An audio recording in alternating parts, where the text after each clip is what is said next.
Hello, Eagle parents. My name is Nicole Gurwell, and welcome to Team Gurwell. I am very excited to be your child's 5th grade teacher here at the Creek.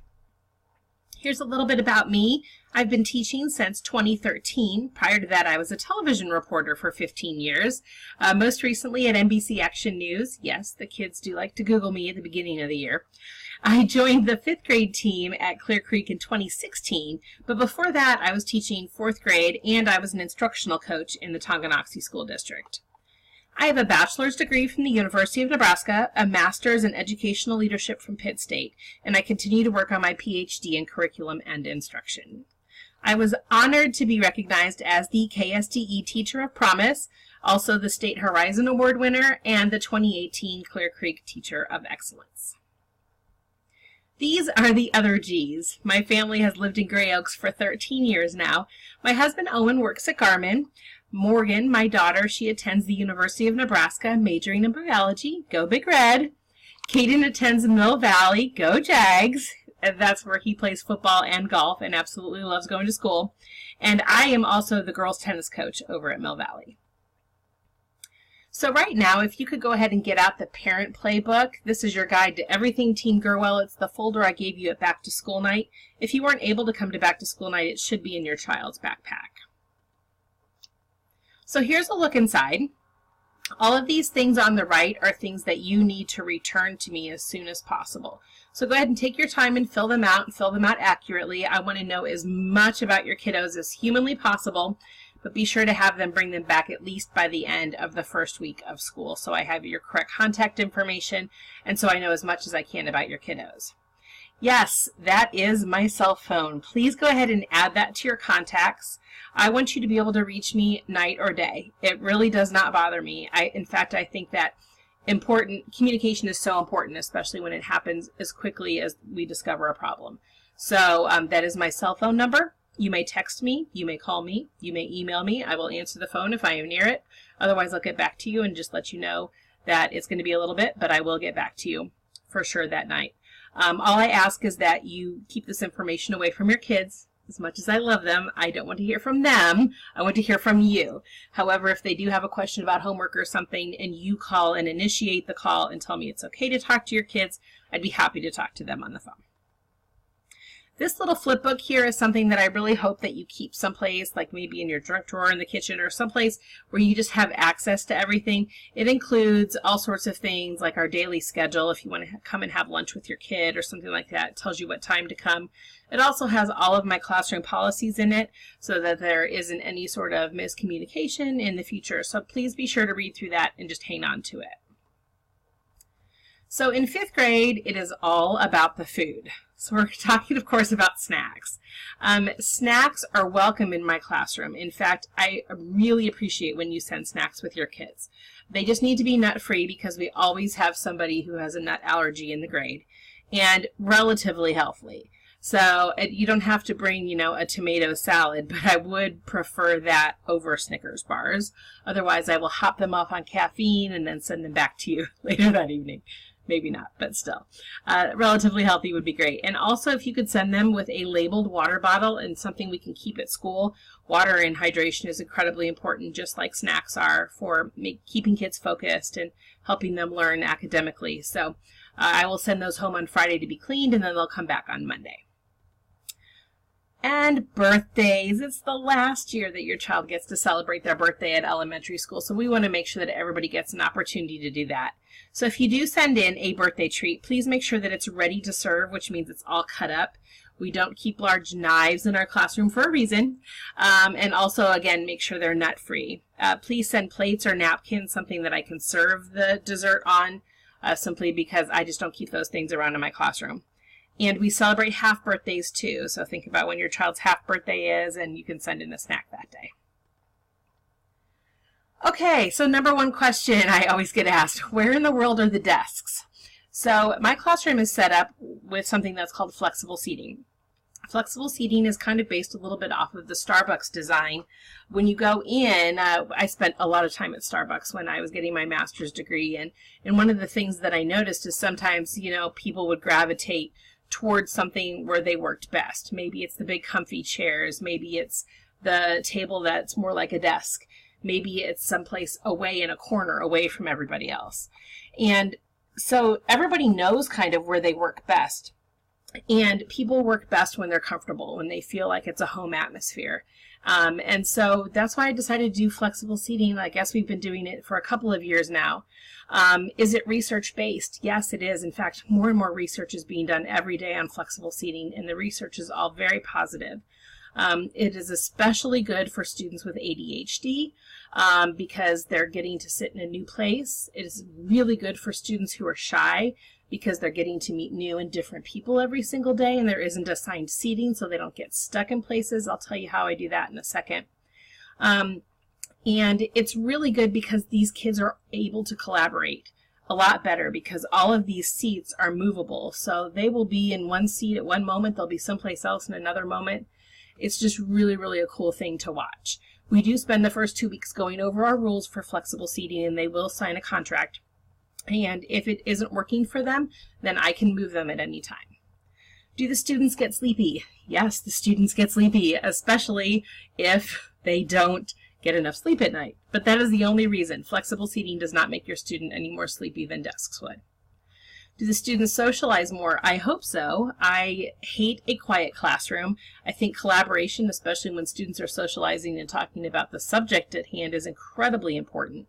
And you would find when you walk into my classroom that for the most part, that is what they're doing, is they're helping each other learn. They're saying, oh, I tried that strategy, it didn't work. Can you help me with this one? It's just the coolest thing to see. What if this isn't working for my kid? The only thing I ask is that you give it a little bit of time. Because it's a completely different style of classroom, sometimes it takes some kids longer to adjust. But obviously, if this is not working for your kid, I want your kid to come and talk to me. That's another thing that we really focus on in 5th grade is having your kids self-advocate. Of course, I want to hear from you. Maybe you can give me a heads up about something. Maybe you can work with them about how they need to come and talk to me. But I want to hear from your child first, because that way I know what's not working for them, not necessarily what's not working for us as adults. So I would like for them to come and talk to me. We do have 2 desks in our classroom that students are able to choose at any time, and I can assign a desk to a student. I can tell you I've never had to do that, and students usually pick those the very last choice. So just to let you know, but I do have desks that they can sit in if it's not working for them. You want my kid to bring their phone? Yes, I do. Our classroom, in addition to flexible seating, practices blended learning. That's where you use technology to help learn, investigate, and research. We use technology daily. We will use technology to record TED Talks, make videos to show what we know, code with spheros, design and create with a 3D printer, and also to help with our flipped classroom, which I will explain here in a little bit. We do have rules for bring your own device, or BYOD. Those devices need to come in out of their lockers every single morning and be turned off. They each have their own number and their own slot where they put their phone or their tablet into timeout. They will only be allowed to use school-appropriate apps, so no gaming, no social media. As soon as we do get the devices out, I check to make sure that all students are connected to the student Wi-Fi so that we can ensure safe surfing. If I do find that a student has gone off of the student Wi-Fi and maybe is using their cellular data for something, then they will be banned from using technology for a week. I kind of call it timeout. And we will not be allowed to use social media ever at school. And we certainly will not be allowed to text during school hours, even if it's you. So just to let you know, they will not be responding until after school hours. Now, my teammates do not allow cell phones as much as I do. So we have a talk about that with the kids at the very beginning, and the fact that they won't be using their cell phones in Mr. Tomlinson's room for social studies, and they certainly will not be allowed to use it in the hallways, because if one of the other teachers sees it, they will take it away from them. But as a school, we are a BYOD district, and we are fine with cell phones. It's just some teachers like them a little more than others.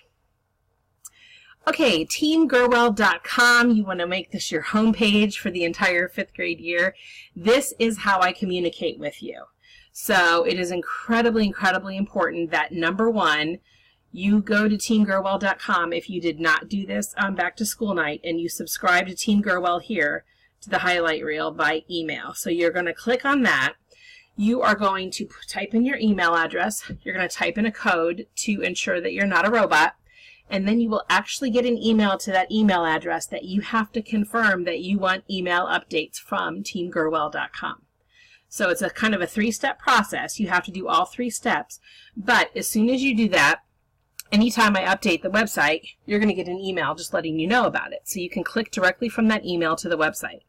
That ensures that you get the most up-to-date information as quickly as humanly possible. You won't get more than, gosh, probably 2 or 3 emails a week. And you don't have to do anything with the emails. If you're not interested in whatever I've updated, then you don't have to click on it. But again, this is the way that I communicate. I don't send out reminds. I don't send out classroom emails for things. This is how I do it.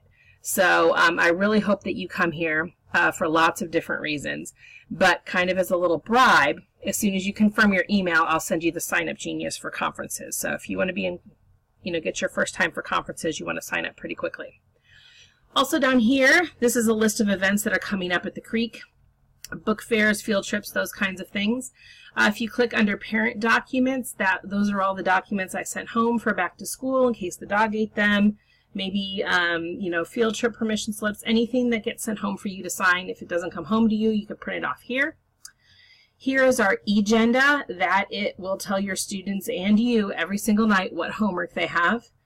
Down here is a blog. This is where you're going to see I'm going to post videos and pictures from what's going on in our classroom, reminders about things that need to be signed and returned to school, just the most important information you're going to find in this. And then also, this is where the math videos are for our flipped classroom, which I will tell you more about now. So homework, what can you expect in 5th grade? We understand that your kids are super busy and that they are playing sports and involved in plays and doing all sorts of really cool things outside of school, and we want to encourage that. Therefore, we have as little homework as humanly possible. However, we want to get your kids ready for middle school, and in middle school and high school, they will have homework. So this is how we do it in my classroom. For math, your students will watch a nightly 10-minute video, just kind of like the one you're watching, where I'm teaching them the math skill for the next day. At the end of that video, the students will have to attempt 5 practice problems. They will get 5 points if they come to school the next day and I see that they took notes and they attempted the practice problems. They will get 0 points if they don't come prepared. So I don't care if they don't get the practice problems right. I just care that they attempted them, and they will get the automatic 5 points. And again, 0 points if they don't come prepared unless they were absent. However, the nice thing about a flipped classroom is even if your kid is absent, there is no reason that they can't come prepared. If you do not have internet access in your home, please let me know ASAP, and we can come up with a different situation for your family. So for reading, by 5th grade, students only get better at reading by actually reading. My expectation is that they're going to read about 20 minutes a day. I am not going to send home a reading log. I understand that, as a parent myself, there are many times I would just sign something and I didn't know if my kid actually read all that time. And, some of you are a lot better at it than I was. But being honest, it doesn't tell me anything about their reading, and it doesn't encourage them to read. So I just would, hope that at home you try to have some books around that your kids like, and you try to encourage them to read a little bit and get off the screen as much as possible. However, we do have some school-wide reading challenges that require reading logs, so I let your kid decide. If they want to be in for the challenge, if they want to be up for some free books or maybe a popcorn party with Mrs. Arter, then they'll have to fill out a reading log, but it won't be part of our everyday thing. Now, if your child has more than this coming home, that's when you need to have a frank discussion with them about how they're using their classroom time. We will send home unfinished work at the end of the day with the expectation that it will be finished by the next day. We have to cover lots of stuff before state assessments. So if your child is bringing home a lot more than just watching this math video and maybe reading every other day, then you might want to talk to them or talk to me about how they're using their time. So what will we learn this year? Okay, I talked a little bit about how we have a flipped classroom in math. Well, research shows that students in flipped classrooms show double the growth over the year. And I have seen it time and time and time and time again. Parents absolutely love a flipped classroom because there's no more crying at home or hearing the words, "I don't get it." In fact, I do have a lot of parents that watch the videos with their kids as well, just because they want to see how we're teaching something, or maybe they haven't used it for years and they want to remember how to do it. Students can work ahead if they have sports. You know, if you have practice on Tuesdays and Thursdays, you'll know on the agenda what's due that week, so you can just work ahead. It also gives me, as a teacher, 90 minutes every single day to work with small groups. I get to work with everyone at their level, and that's where you see the growth. So if your learner is absent, again, they don't get behind. You just have to look at the agenda, see what video is due, and then they can watch the video. Again, if you don't have internet access, let me know and we will make other arrangements. This year we will learn adding, subtracting, multiplying fractions, decimal place value, measurement and data, problem solving, and geometry. Okay, ELA, which is our reading and writing. We are continuing to use Benchmark Advance as a resource for our reading. It does contain higher level text, very rigorous tests, and that becomes problematic for some students. But we will include lots of other classroom work that will help pick up those grades. Benchmark does expose your students to all sorts of different genres, maybe things that they wouldn't be interested in reading previously, but then they actually check the books out of the library later. We will be doing literature circles with novels at their level. We'll be learning to annotate text, use evidence from text to support ideas. There will be a weekly spelling, skill, and vocabulary test. That will usually happen on Fridays. So that's what your students would need to study for. And we will have daily writing across all genres. So we will be doing small group instruction in ELA, learning a lot about theme and main idea. There will be word study, language, and annotation. Okay, science and social studies. In the 5th grade at the Creek, we are compartmentalized, which means that I and Mr. Whalen will teach all of the grade science, and then Mrs. Loosebrock and Mr. Tomlinson will teach social studies to the entire grade. So I will obviously be teaching your student science. It's hands-on learning and investigations. We love using the makerspace to explore our new learning. Your student will switch science and social studies every other day, just like they'll be doing in middle school.